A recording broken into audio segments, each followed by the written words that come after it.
It's not. It's too icy for him. Hello YouTubes, welcome back. It is your boy Strem, and we are here with another installment of our definitive ranking of the original 151 Pokemon.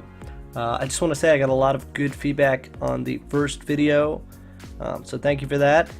And one of the biggest suggestions that we're going to take into account today is that we're only going to do 25 at a time this time. Basically just so we can spend longer on each Pokemon and not have to kind of rush through and not make for an incredibly long video either. So before we get into it, I just want to say if you're enjoying this series, please like, comment, share, and subscribe so you can keep following along. It really helps the channel. And yeah, guys, there is a couple of doozies here, some real hard hitters up at the front of this. We're doing 99 to 75 today, and I'm telling you, man, it hurts me to see some of these at the bottom, so strap in.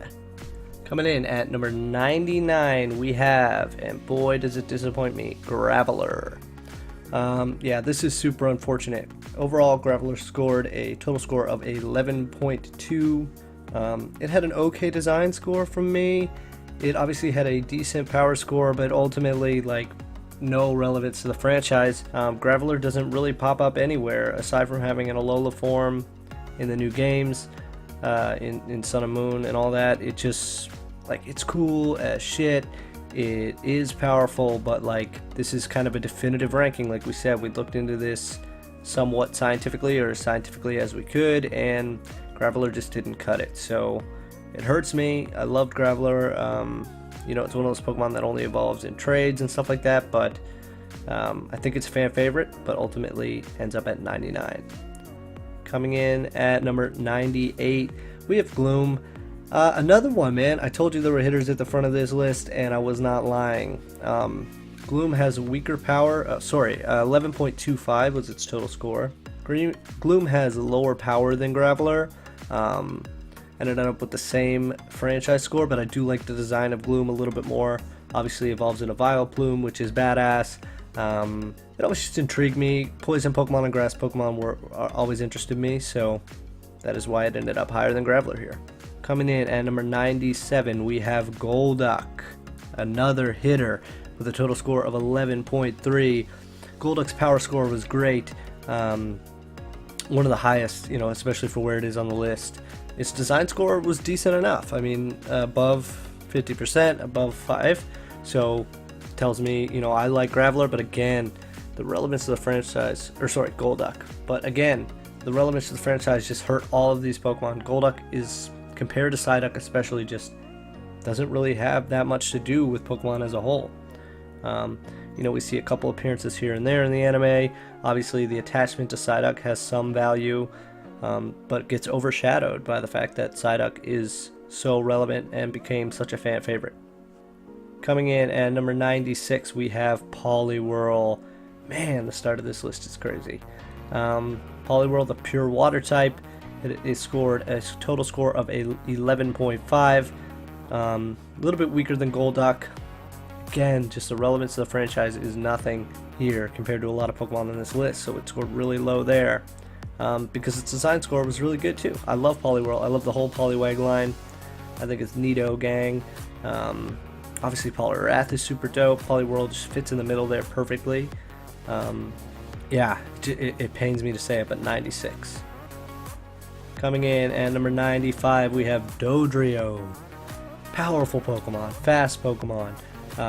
Super cool design in my opinion, as I think most people can agree. But again, how does Dodrio impact the overall franchise as a whole? Not much. You see some cool appearances here and there again, where, you know, it's running super fast. It is one of the only Pokemon, if not the only Pokemon, that learns Tri-Attack. Evolves from Doduo, which was in the first part of this series. I love it, but me loving it is not definitive ranking. So with a score of 11.5, it tied with Poliwhirl, but came in one spot ahead. Coming in at number 94, we have Hypno. Just the same case as the rest of these gang. I mean, a very low relevant score with good power and a fairly good design score from me. It equaled out to a total score of 11.65. Damn, I love Hypno, and damn does it hurt me to see him at number 94. I mean, we're not even in near the top tier of this list yet, and we're already seeing cool Pokemon kind of drop off. But that's what happens when you get Savage on them. Rip Hypno. Coming in at number 93, we have Abra. See, this is a little bit different. I think Abra's relevance to the franchise is a little bit higher than the Pokemon we just spoke about so far today. Obviously, the power score not as strong. I think Abra has a super solid design. I think Abracadabra and Alakazam, especially for their time, were legendary. Not literally legendary, obviously, but legendary in the fact that they were cool, they were mysterious, they were some of the only psychic types we had in Gen 1. Oh, and I forgot to say its total score is 11.7. It always teleported if you didn't catch it right away, so that kind of made it mystique. Yeah, so I think it's definitely relevant to the franchise. Coming in at number 92 with a score of 11.7 is Machoke. Man, this one hurts me too. See, I told you guys right from the beginning of this video, Machoke is power. Machoke has a great design. I mean, he's jacked, dude. Machoke is literally like flexing on him. One of the first humanoid Pokemon, which doesn't really get talked about that much, but definitely super neat. It helps you move things. It can help you around the house. You know, major gains, could give you fitness tips and all that, but not super relevant to the franchise. So you just can't, like, when you compare it to some of the Pokemon that are going to be at the top of this list, like, you can't justify giving it a higher relevant score than a lot of things coming up. You know, that's why it comes in at 92 with also a score of 11.7. Coming in at number 91, again with the total score of 11.7, is Gollum. And damn, dude, this one hurts too. Gollum is super cool. Gollum is power. I love the Geodude Grappler Gollum line, but that relevance to the franchise hits it hard. After this, we'll start to see that go away a little bit, but these 99 to 91 levels got hit hard with it. Yeah, and you'll also notice that Geodude hasn't shown up on this list yet. Obviously, Geodude's relevance to the franchise is a little bit higher. We'll talk about that later. Yeah, but Gollum, there's not much else to say. I mean, he's tough, he's cool, he rolls hard, he's for the boys. But that's what happens when the relevance is not there. Coming in at number 90 is Ekans. This was an unusual case. Ekans had a total score of 11.75, putting him just above Gollum. He was kind of even-keeled. I don't love Ekans' design, but it's not terrible. Ekans obviously isn't super relevant to the franchise, but it did get a boost for being a part of the original Team Rocket teams and being associated with Jesse and James in the anime. And its power was not terrible for the base Pokemon that it is, but obviously not comparable to some of the other Pokemon. So it just squeaked out here in 90. I think that's a good slot for Ekans. And you know, it did beat some of the other base Pokemon we saw in the first video, and a lot of these other epic Pokemon. So that's what happens when you play the science game. Coming in at number 89 is Golbat. This one hurts me too, again, because it was of the relevant score. It had a total score of 11.9, beating out Ekans by a little jump there. Golbat has decent power. Golbat had a great design score from me because I always loved the Zubat, Golbat, Crobat line. I always just like to use it. I thought they were fun. They were, you know, I like bats, I guess, in real life, so maybe that has something to do with it. But it got owned here by the relevant score. Golbat doesn't even have the relevance in my mind that Zubat has. Let me know if you agree or disagree with that. But, you know, like I said in the last video, Zubat's always swarming you. Golbat often gets forgotten about, but it is power. Coming in at number 88, this one may cause some controversy as well. This is Chansey with a total score of 12.05. Wow, it's tough to see Chansey come in at 88, I think. Obviously, it has a lot of relevance to the franchise. Chansey is the Pokemon Center Pokemon. It is Nurse Joy's Pokemon. Everybody, you know, knows Chansey, who's a fan of the game, and even some people who aren't a fan of the game. Chansey had some mini games in Pokemon Stadium. Chansey is just very relevant. So it did actually come out with the highest relevant score we've seen yet to date on this list. And it's got good power too. It's not terrible. Its base stats are pretty high for what it is. So it had a good score there.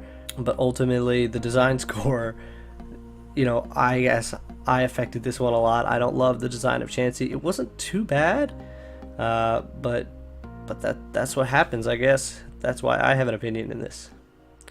Coming in at number 87 is Ghastly with a score of 12.05 as well. Ghastly's cool. Ghastly was the first ghost Pokemon we got. It's obviously relevant to the franchise in that way. We have a lot of personality in Ghastly, I think, so that affected its design score. It's always like quirky and laughing at you and poking fun and all that stuff. And its power is not brutal, but obviously not great either. I love the whole line here. First ghost Pokemon, shout out their OGs. Coming in at number 86 is Voltorb. This one kills me. Total score of 12.05 as well, tied with Ghastly.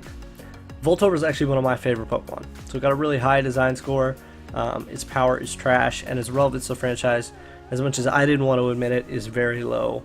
Almost as low as, as low as it can get.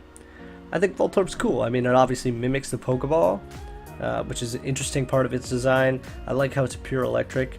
And I always thought like it was a little quirky to use a Voltorb. It got overlooked a lot. Very fast Pokemon.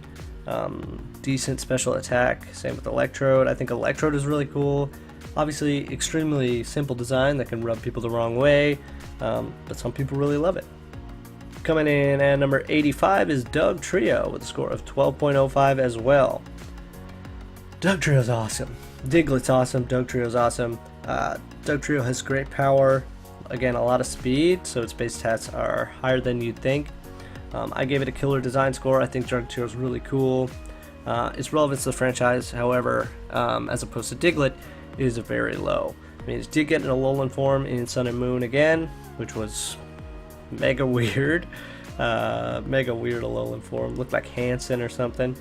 But yeah, that doesn't do it much justice when you compare it to other Pokemon on this list. So 12.05 it is. Coming in at number 84, this one pains me too. Man, this might be the toughest part of the entire list.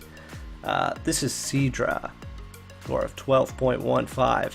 Sidra's design was bomb for this portion of the list. One of the highest to date, other than Dugtrio, I believe, for the design score.